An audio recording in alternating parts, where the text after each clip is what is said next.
What's something you didn't realize for years members of the opposite sex do? Story 1. In my freshman year of college, one of my guy friends was horrified to hear that girls' periods last a week. He thought we had symptoms for a week and then let all the period blood out at once, just like going to the bathroom. He thought pads and tampons were for if you knew you wouldn't have enough time to go to the toilet to let it out. Story 2. I didn't think that women farted until I followed my extra wide-bottomed aunt up the stairs out of the church basement. I was 7 years old, right behind her at high. Took me by complete surprise. The horrible odor permeated my nose and mouth. I could taste it. It made me dizzy. That's when I stopped believing in God. Story 3. This is so embarrassing, but I'm female, and I didn't know that I was supposed to wipe after peeing until I was in middle school. Let's just say, before that, I always smelled like pee. Nobody ever told me I was supposed to do that, and I wasn't bright enough to figure it out on my own. It only occurred to me when a friend of mine was going to the bathroom to pee at my house and asked for some toilet paper. Then I connected the dots and thought that that might solve my issue with always having dirty underwear. I wasn't a smart kid, I know.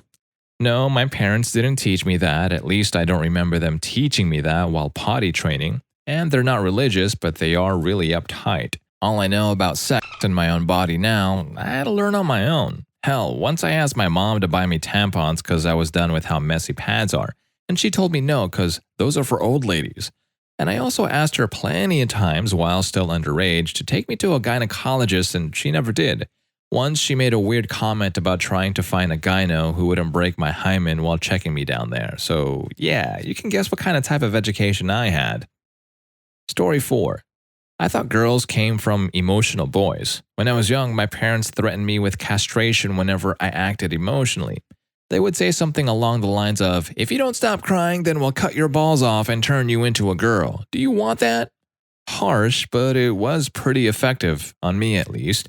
I would always stop crying after that because I did not want to lose my balls, even though at the time I could not come up with reasons why I even had balls. All I knew was that I did not want to get my balls cut off. At that time, I started to realize that girls probably came from boys who were too emotional. There were moments when I really wanted to ask a girl how she lost her balls, but I was too afraid to ask and I did not want to have her relive that awful experience. Part of me also did not want to hear the painful feeling of having your balls cut off too. I actually did believe this for a while, especially when at that time I heard rumors of circumcision. I thought both were somehow related. Eventually, I would be scarred for a year when I was sort of hanging out with a girl around my age, and I noticed that she wasn't wearing any underwear. I panicked and ran off. For the longest time, I thought I saw the aftermath of castration, and all that was left on her lower body were the remnants of what was a penis and testicles. I could not go to sleep for a while because of the horrible nightmares I would get sometimes. Story 5. I found porn when I was 11. As a girl, I had zero idea how men fit their apparently large members in their pants without it being obvious. So I decided that all porn is fake and men just put some sort of tool over their penis when they have sex to make it bigger. Story 6. The girl I lost my virginity to thought women weren't supposed to feel any pleasure during sex. When she had an orgasm, she stopped and started having a panic attack. She then called her parents and told them the story in graphic detail of that entire night, saying my name about 10 plus times. It took literally 2 days for every single teacher in my high school to know about it, as well as every group of parents in my town. I was 15 when this happened, so it was extra embarrassing. Story 7. Not until I was in college did I realize the ridiculous amount of time that many women spend on their appearance. For reference, as a man, I spend approximately 0 time on my appearance, outside of shaving my stubble and occasionally twisting the edges of my mustache for giggles. Women sometimes comb their hair in the shower, straighten and curl it with a hot iron, exfoliate their skin, go tanning, pluck their everything, shave their legs, their vaginas, their armpits, even their arms, and put on like 10 kinds of makeup and special skin treatments to every part of their body, then force themselves into misfitting clothes and ram their titties into their necks with the world's strongest push-up bras, which, as it turns out, to play no part in doing push-ups. Mind-boggling. Story 8. Morning wood. I thought it was like boners in class that you just get them every now and then with a good dream. I didn't realize it was every single morning. Fun aside, evidently I still don't understand morning wood as my boyfriend, I, and our male friend went to a fun music/camp/drugs festival together. We all shared one tent, and one morning I decided I was awake and just ripped the sheet off of us, exposing my boyfriend's huge boner, which we both then frantically tried to hide. The friend didn't, or pretended not to, see. Sorry, boo. Story 9. How much women talk about men. Until I started hanging out with my sister and her friends, it all revolves around men, and in such hyper-picked detail that there's almost no life left in the sex stories. I'm talking down to if the guy had a zit on his ass or how much fluid was in the condom after, blah, blah, blah. Guys just go, yeah, I hit that, and then it's back to business. Story 10. I didn't realize how much girls think about the possibility of getting raped and assaulted when they go out. Makes me take for granted the fact that I don't have to really worry while walking home from work at night. Note, yeah, when I hang out with some girlfriends, they will ask me to watch their drinks. I'm like, okay, do people really just steal drinks like that? Then I realized it's because they're afraid of getting roofied. Side note, when I was younger, my dad would always give me a few extra dollars if I went out with friends to buy an extra drink if I needed to leave mine. He always told me he didn't want me to leave a drink and come back to it just because I didn't have money to buy another, whether a friend had watched it or not. Story 11. Women leave hair ties to mark their territory. Throughout most of my life, I have at least had a girlfriend or a girl who was a friend or at least a lady to hang out with.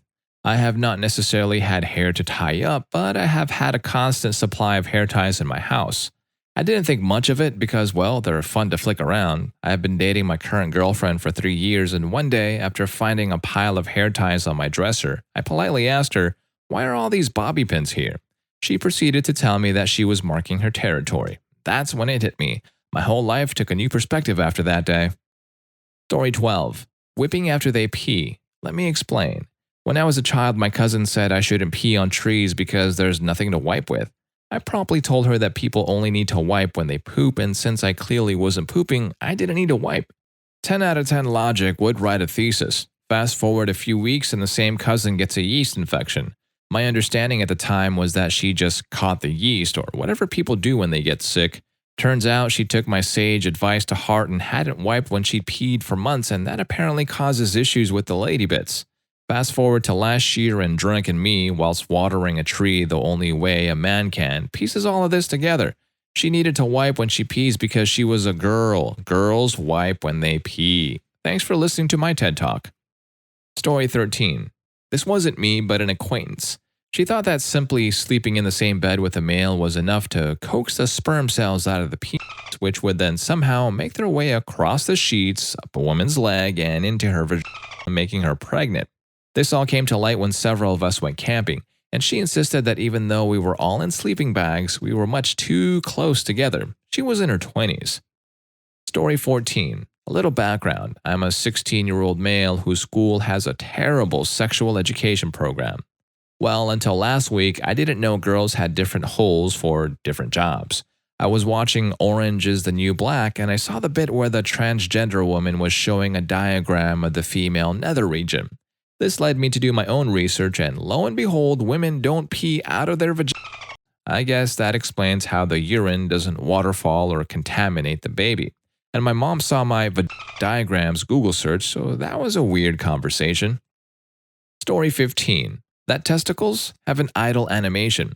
I knew about the shrink when it's cold response, etc., but I didn't realize that testicles were nearly always kind of just slowly moving up and down like a lava lamp. I noticed while sneaking a peek when my significant other had gotten out of the shower. Poor dude had his head in his towel mid-dry when I explained, why are your balls like that? And nearly gave him a complex. Story 16. Oftentimes, when women talk about or share stories of their sexual partners with other women way more than men do with each other, which I think is a common misconception about men.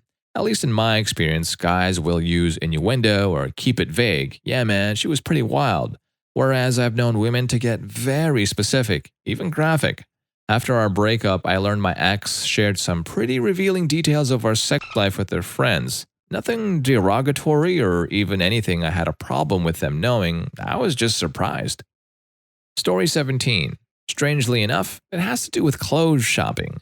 The first time my now husband and I went clothes shopping for him, he picked up a pair of pants off the shelf and bought them straight away. Do you want to try them on first to see if they fit you? Nope, I know my measurements. What? What do you mean, measurements? It took a minute, but I found out that men's pants were based on actual inches and not just assigned a size number. I have been envious ever since. It would be nice not to have to try several pairs just to see if they're the right size or not. Also, my brother-in-law was surprised to find out the same thing, but his experience was before mine and in reverse. This was some years ago, and how he buys pants has changed a little since. I was mostly surprised by how it goes by measurements rather than some arbitrary number. Story 18. I genuinely didn't know half the stuff that women have to put up with during pregnancy until my sister got pregnant with my nephew. She and I have a rather close relationship, so she was always talking me through it, sharing details like how her bump forced her to sleep sitting up, how she literally felt like she was carrying a watermelon around with her all the time, how in the early stages she felt a constant nausea, and occasionally how she would tear up, not cry, but tear up over anything remotely sad. Now, I wear a condom every time I get laid, with no exceptions. If I'm going to put any of my future partners through that, I'm damn well making sure it's a planned pregnancy. And I have a firm policy that any of my friends who gets a girl pregnant and leaves her to go through it alone can go screw himself. Fortunately, I haven't had to apply that yet. Story 19. Back when I was a freshman in high school, my choir class took a trip to a nearby tourist trap. We were each put together into groups of about 3 or 4 people, then set loose in the area, with one reluctant chaperone having been assigned to every impending incident, which is the collective noun for a group of teenagers. I was particularly happy about the excursion because it meant that I'd get to spend the afternoon with Tammy, the young woman on whom I'd had a very obvious crush. Unbeknownst to her, she also became my impromptu educator during the outing. While we were wandering through the various shops and boutiques that dotted the location, Tammy suddenly doubled over, seemingly in pain. She gasped and held up a hand as I rushed forward to help her, then moaned the words, "Ugh, female problems." I nodded sympathetically, trying to keep any expression from showing on my face, but inside I was crestfallen. Tammy was pregnant? How could someone so beautiful, so intelligent, and so talented have been so stupid as to get herself knocked up in high school? Why was she willing to be so damn blasé about a condition that was sure to completely change the course of her life? Did she have plans to get an abortion? Was she going to try to balance her education with rearing a child? What did her parents think of her predicament? All of these questions and dozens more occupied my mind for the next hour or so until my group saw fit to sit down for lunch. And at that point, I took to making some not quite veiled inquiries into how Tammy was feeling. And lucky enough for both of us, she was very candid about explaining what she was going through. Mind you, our conversation consisted mostly of euphemisms, but by the end of it, I finally learned a thing or two about periods, along with the fact that women needed to employ special products in order to deal with the blood. It was, in a word, shocking, and I found myself considering why anyone viewed this as an acceptable state of affairs. Women seriously had to bleed for as long as a week, and they had to do this every month. It struck me as being utterly ridiculous, and it gave me a new appreciation for what girls have to endure in life. Looking back, I'm just glad that Tammy managed to clear up my misconception before I started gossiping. Story 20. I'm a full-service sex worker, which means I have sex with my clients. It was surprising to me that even though I am getting paid, the vast majority of my clients are more concerned with my pleasure than their own. I keep massage oil in my work purse not for me to use on my clients, but for them to use on me because they're always keener to make me feel good over being pampered themselves. Whenever I bring out the massage oil, I ask if they want a massage or if they want to give one, and they always choose to give. Sexual gratification for the vast majority of us is based on giving rather than receiving or taking, and an unresponsive or non-enthusiastic partner kills the mood. Story 21. I grew up without knowing too many girls. Between 8 and 15, I can safely say that I did not know any girl whatsoever on a regular basis. As a teenager, though, I started getting to know a lot of them, and it was one big surprise after the other, but the biggest one was how similar boys and girls are when it comes to certain things. I used to think that girls were more emotional and sensitive. Nope, pretty much the same. I've met a bunch of girls who just give a damn about anything at all when it comes to romance, for instance. Story 22. Death of a vagina has a way to clean and maintain itself. When I had my first girlfriend in high school, we skipped school, had sex, and took a shower together. As we were about done showering, I was like, do you need a wash in there? Apparently, that's not a thing. Not all girls and women want gigantic dicks poking around in there. Between porn and listening to people talk, I thought that would be the norm. Women don't shave every day. I just assumed they did because whenever we went out, they were all nice and smooth. Never dawned on me that they just did it that day for going out until I got off work early and got to her place earlier than usual. She unlocked the door, opened it a crack, and sprinted to the bathroom. I assumed she had a full-on Yeti going on down there. Story 23. In sex education class in middle school, my teacher told the girls never to let boys pressure them into sex and basically continued a negative rant on boys. With that in mind, I vowed that when I get a girlfriend, I would not try to encourage sex at all, and because of that teacher, I just assumed only us boys wanted sex or got horny, not girls. A year later, I get my first girlfriend and make out for the first time, and eventually her hand reached and grabs my junk. In my head, I'm thinking, wait, what? As she continues taking the lead, was completely baffled that a girl was the initiator. Eventually came to realize girls get horny too. A lot of firsts happen, and I was just dumb. Story 24. I read all sorts of books about how men and women think differently. As I got older, I realized it isn't true. We all think the same, but men and women are just socialized differently. I always struggled with writing other gendered characters in my stories, but thinking of them all as just people really turned me around. Story 25. As a child, the first girl that I ever had any sexual experiences with and experiments with told me that if I stick my finger too far inside of her vagina, then she'd get pregnant. My face, as well as my hands, just froze up in horror as my 13-year-old mind tried to process this information. I was a couple of knuckles in, just trying to fish my way out very slowly without disturbing anything inside of her mysterious vagina. Very quickly trying to reevaluate whatever little bit of sexual education I had up until then. Story 26.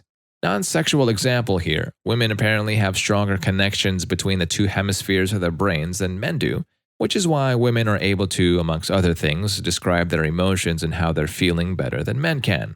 The two sexes also have different gazes. Men have a more tunnel vision-like gaze, which is better for tracking stuff down at long ranges, from back when we were hunter-gatherers, while women have a better wide range of vision closer up. So ladies, if you've ever wondered why guys can't ever seem to find anything in the fridge, this is why.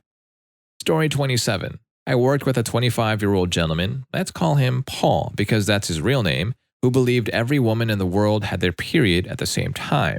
When he told me this, I burst out laughing because I imagined that he saw women's periods as a werewolf change brought on by a full moon or something. God, I miss Paul. Story 28.